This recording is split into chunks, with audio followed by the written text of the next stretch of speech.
জয় ঠাকুর। শ্রী শ্রী রামকৃষ্ণ পুঁথি দ্বিতীয় খণ্ডের অন্তর্গত তান্ত্রিক সাধনা এই অধ্যায় থেকে আমাদের পাঠ চলছিল। আজ আমরা পাঠ করব পৃষ্ঠা সংখ্যা ৭৭। আজ আমরা এই অধ্যায়ের ৬ষ্ঠতম দিন পাঠ করছি, অর্থাৎ আজকে আমরা ৬ দিন টানা এই তান্ত্রিক সাধনা থেকে পাঠ করছি। গত দিনের পাঠে আমরা দেখেছিলাম ঠাকুর হৃদয়কে দিয়ে গঙ্গার তীর থেকে ব্রাহ্মণীকে ডাকিয়ে এনেছিলেন এবং তারপরে তাকে বলেছেন যে যেমন সিধে চায় সেই সিধে দাও। সেই সিধে নিয়ে ব্রাহ্মণী লুচি ডাল তরকারি রেঁধে তার ঝোলার মধ্যে যে শালগ্রাম শিলা ছিল সেই শালগ্রাম শিলাকে ভোগ দেওয়ার জন্য চোখ বন্ধ করে যেই মাত্র ভোগ দিয়েছেন, ঠাকুর অমনি গিয়ে দু হাতে তুলে সেই লুচি খেতে শুরু করেছেন। ব্রাহ্মণী চোখ খুলেই ঠাকুরের সেই অবস্থা দেখে তিনি অবাক হয়ে গেলেন।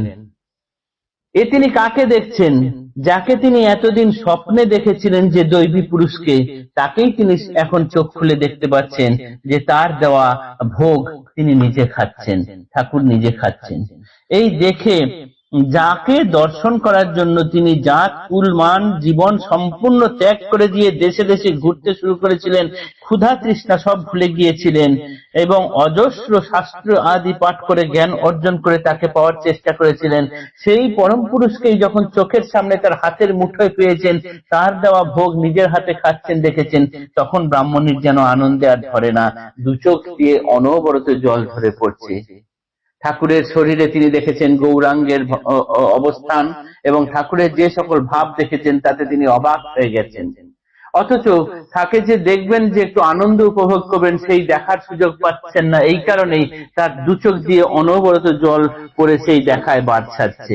এতটুকুই আমরা গত দিনের পাঠে দেখেছিলাম।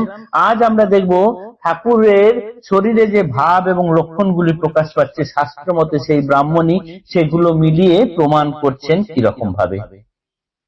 ভক্তিমতী ব্রাহ্মণী ভক্তির আচরণ, অবিরত ভক্তি শাস্ত্র করে অধ্যয়ন, একদিন সমাসীন প্রভুর গোচরে, অনুরাগে ভক্তি গ্রন্থ পড়ে ভক্তি ভরে, যথা অষ্টসাত্ত্বিক ভাবের বিবরণ, নানাবিধ অশ্রু আদি পুলক কম্পন, যবে যে ভাবের কথা পড়েন ব্রাহ্মণী, প্রভুর শ্রী অঙ্গে তাহা উদয় তখনই, পরে গ্রন্থ আর প্রভু অঙ্গপানে চায়, বর্ণিত প্রত্যক্ষ দুয়ে একত্র মিলায়, করতালি দিয়া মাগি নেচে নেচে বলে, এই তো গৌরাঙ্গ দেব নিতায়ের খোলে, হৃদয় আনন্দময় তাহার উচ্ছ্বাসে, যথা তথা পুরী মধ্যে এই বার্তা ঘোষে, এই রামকৃষ্ণ সেই গৌর গুণধাম, সাব্যস্তে সহস্র দেয় শাস্ত্রেরও প্রমাণ, প্রমাণ খণ্ডিতে কেহ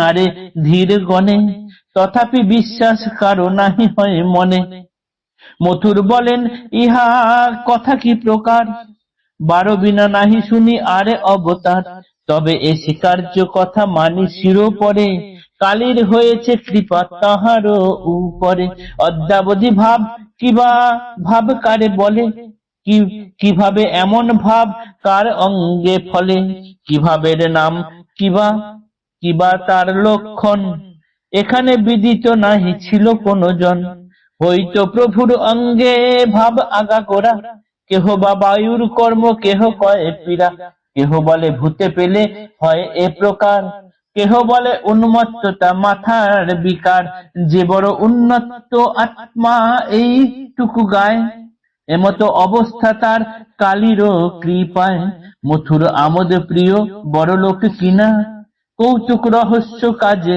খুশি 16 আনা, সবিস্ময়ে মনে মনে চিন্তা অনুক্ষণ, মানুষে ঈশ্বরাবেশ একথা কেমন, কিছুই না পারি আমি করিবারে স্থির, অকথ্য অবদ্ধ তত্ত্ব অতীত বুদ্ধি, সত্য কি এ মিথ্যা তত্ত্ব করিতে নিশ্চয়, জন্মিল অন্তরে তার আগ্রহ অতিশয়। ভক্তিমতী ব্রাহ্মণী ঠাকুরের এই সকল আচরণ এবং লক্ষণগুলো যত দেখছেন ততই তিনি তার কাছে আনা ভক্তি শাস্ত্রগুলি ক্রমাগত অধ্যয়ন করে চলেছেন।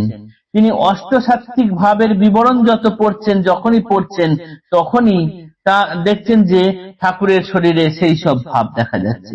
যখন তিনি যে তত্ত্ব বা যে শাস্ত্র পড়ছেন, ঠাকুরের শরীরে সেই ভাবের উদয় হচ্ছে।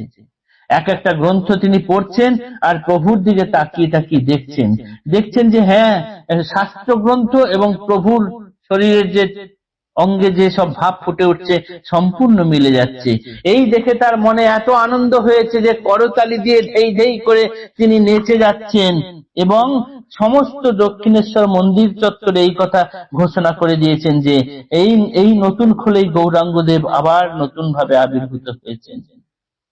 মথুর শুনে একটু অবাক হয়েছেন যে তিনি বলছেন যে 12 বিনা আর কোনো অবতার নেই, তবে এটুকু জানি যে মা কালীর এনার উপরে কৃপা হয়েছে। কেননা ইনি এখানে আসার আগে এনার শরীরে আগাগোড়াই ভাব প্রকাশ হতো, কিন্তু এখানে আসার আগে ভাব কি, কেমন জিনিস, এ কথা এখানকার কেউ জানতো না। সবাই ভাবতো বা বলতো যে হয়তো কোনো বায়ুর পীড়া হয়েছে অথবা তার মাথা খারাপ হয়েছে এইরকম। কিন্তু এখন যেহেতু মথুর অনেক বড় লোক, তাই তিনি এই রহস্য সমাধানের জন্য কিছু চিন্তা করছেন যে কি করা যায়। এই অকথ্য ব্যাপার যেটা কথায় প্রকাশ করা যায় না, যেটা অবদ্ধ, এই যে তত্ত্ব যা বোধের মধ্যে আসছে না, এটা সত্যি কি মিথ্যা, এইটা সমাধান করার জন্য তার মনে বহুত এক আগ্রহ জন্ম নিল। সেই সমাধানের পর্ব কি হলো সেটি আমরা আগামী দিন পাঠ করব। আজকের পাঠ এতটুকুই থাকলো। জয় ঠাকুর, নমস্কার।